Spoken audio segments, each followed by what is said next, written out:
皆さんこんにちは。読書の達人です。今日ご紹介するのはこちら。預かり屋さん。大山純子さんです。ちょっとご紹介します。ある商店街の端っこに預かり屋を営んでいる人がいました。1日100円で何でも預かります。いろんな人が来るんですよ。なんだろうなっていう紙切れ1枚。1日100円。1日だけ預かってくれ。自転車預かってください。でこれは毎日預かってまた取りに来るんですよ。たまに2、3日預かってくれる。近くに駐輪場があるんですけども、もっと安く預けられるんです。でもそこに毎日預けに来る。そういう人。あとはなんかやけにがっちりなんか大事そうなしっかりした封筒を預けに来る。あるいはカバン、何入ってるのか分かんない。オルゴール。あと一回猫が来ました。なんか預けてった。読むと出てきますから、それはちょっと何預けてきたかちょっと言いませんけども、楽しみに読んでください。いろんな人がいろんなものを預けに来るんですけども、実はこの預かり屋の店主、目が見えません。ですから、これ預かってくださいってなっても見えないんですよ。ですから、書類だなんだってなっても何を書いてあるのかはわからない。でしかも、お客さんの事情は聞かないです。名前と、そして何日預けるのか、それだけ。前払いで、もしも、ルールがあって、もしも、例えば1週間700円で、預けて帰って、もしもその1週間以内に取りに来なかった場合は、その品物は店主のものになるっていうルールがありました。そういう状況の中で、それぞれの人が預ける事情というのがあります。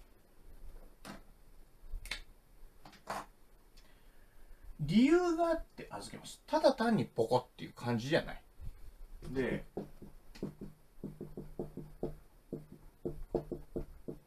そのことを店主はもちろん聞かないです。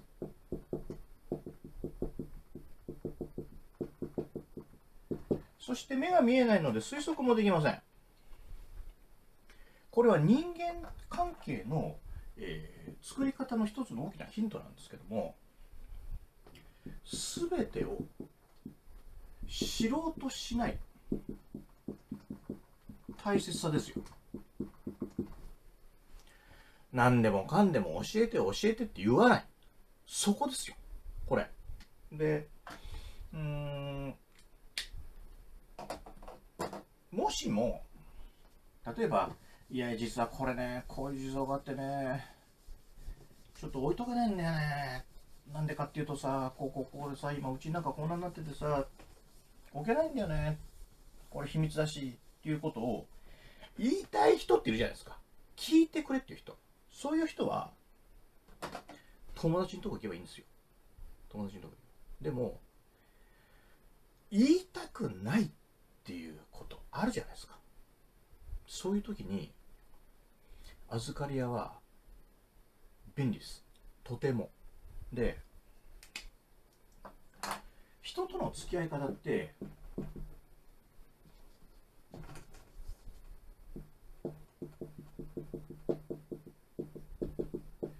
今いろんな本出てるじゃないですか。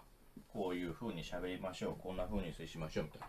それは例えば友人関係であり、会社であり、親子であり、いろいろあるじゃないですか。マニュアルがあるんです。いっぱい。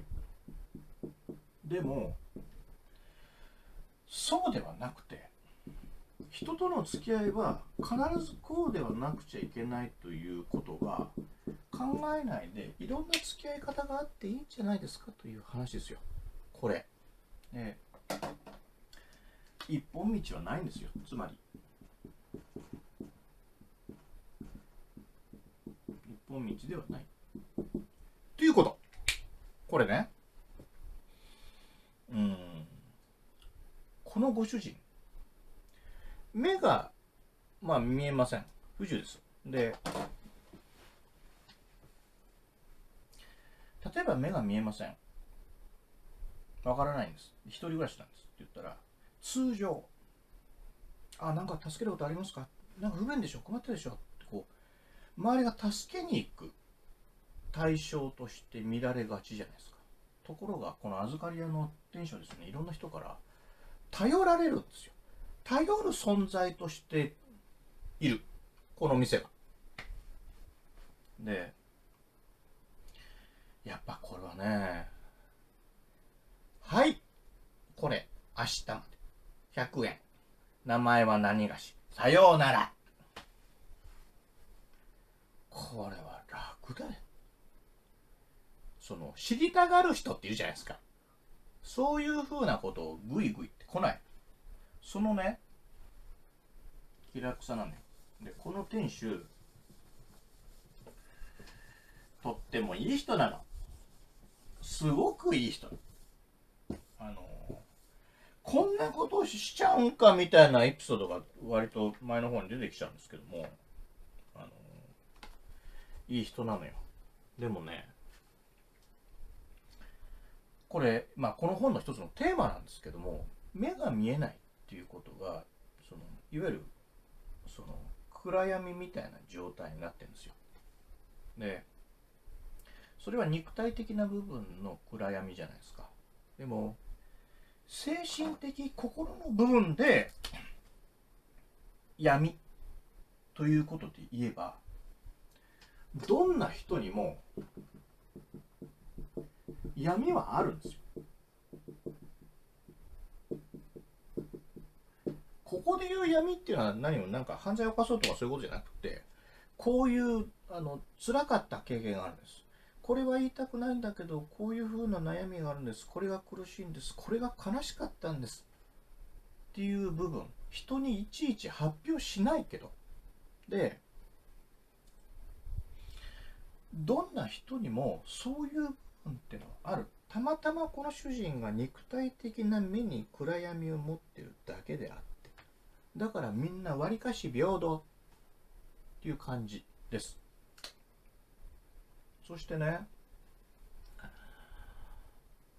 これ読んでいくといい話なんですけど、いいいいことが後々起こるんですけど、でも困ってるから預けに来るんだよ。わざわざ金払ってで預かってくんないかって預けるものを置いていく。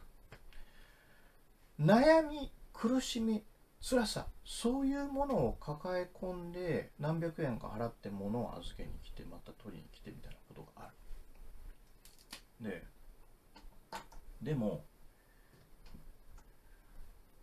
残念だったね、悲しかったねっていう終わり方はあんまりしないんです。つまり、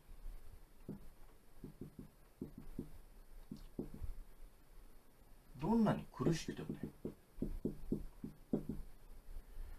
待っていればずっとね、いいこともある。これ例えば人生って長いじゃん。そしたら、ここまでは辛かったけど、こっから先の30年とかはずっと幸せですよっていう、そういう人生って別にないでしょ。いいことあって悪いことあってって、こういう感じじゃん、人生って。そしたら、ずっと待ってたら、いいこともあるからっていう話なのよ、これね。達人、心に響いた言葉、こちら。49ページの16行目からちょっと読んでいくところがあるんですけど、今僕が言ったような話がちょっと出てきます。これ前の方じゃないですか。で、これ、読んでて、もしこの言葉に引っかからなかったらもっとまた違った印象を持ったと思うんですけど、この本に対して。この本を読み解くためのいわばヒントになるようなものを最初にもう出してるんです、作家が。だから、それをもとに、こんなスタンスで読むのかっていう風にすると、わかる。この本の意味が。最後、とってもいいことが待ってます。この店主に。そういうのもね、見ながら、ぜひ読んでほしいなというふうに思います。割とね、淡々と進むように見えますけれども、でも読んでいくと、こらいい本だなって思いますよ。ですからまあ、読みやすいんでね、小学生とかでも読めちゃうんじゃないかなっていう感じですけども、大人が読んでも、こらいいな、誰かに読ませたいなって思うような内容なの、これ。ね。ぜひ読んでみてほしい。そういう本です。おすすめです。預かり屋さん、大山純子さん。読書の達人でした。